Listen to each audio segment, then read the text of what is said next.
You guys, welcome back.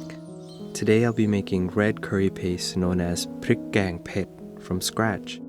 Red curry paste can be used in many different applications to make different curry dishes and also for marinades. Let's get started. I'm using two different kinds of dried chili peppers, the guajillo and jinda pepper. You don't need to use these varieties. They can be substituted with any large, mildly spicy chili pepper and a smaller variety that's a bit spicier, whatever you can find, just as long as they are dried and red. We'll need to remove as much of these seeds as possible. It's okay if a few are left in the paste. We just want most of them out. With some hot water, we'll need to rehydrate these peppers. It takes about 10 to 15 minutes.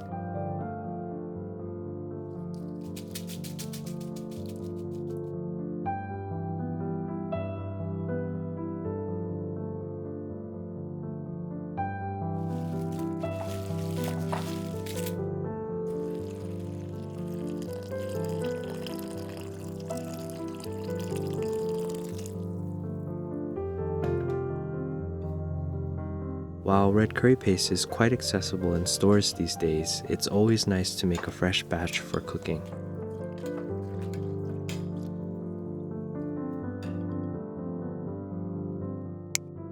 And for fresh ingredients, this is what I'll be using. Don't be intimidated by exact measurements here. This curry paste is quite forgiving, and you can always adjust the measurements to suit your taste.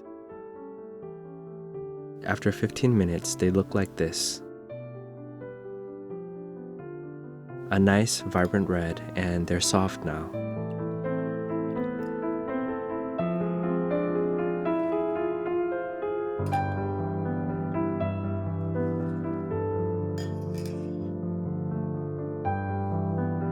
Pat them a bit dry.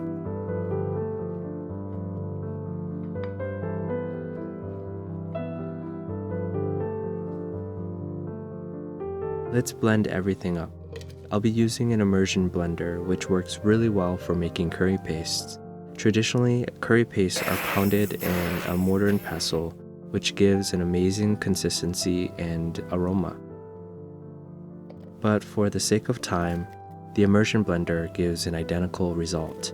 If you use a traditional blender or food processor, you might need to add a bit of water to get things moving and chopping nicely. With the immersion blender, you don't need to add any water, so the flavors are very concentrated, just like if you were to make it in a mortar and pestle. If you can't get kaffir lime zest, 5 kaffir lime leaves would work. Just chop them up before adding them in to be pounded or blended to make the job easier. You want to blend as smooth and fine as possible. And for a bit of dryish ingredients, we have coriander powder, white pepper powder, and Thai shrimp paste. The shrimp paste will add complexity and umami flavors to this paste.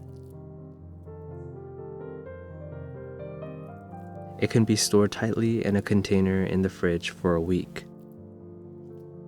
If you don't plan to use this anytime soon, it stores really well in the freezer for many months.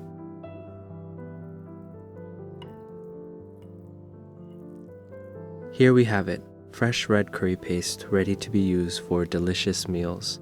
If you enjoyed this video, please give it a like and leave a comment below. I'll see you all in the next video. Be safe, everyone.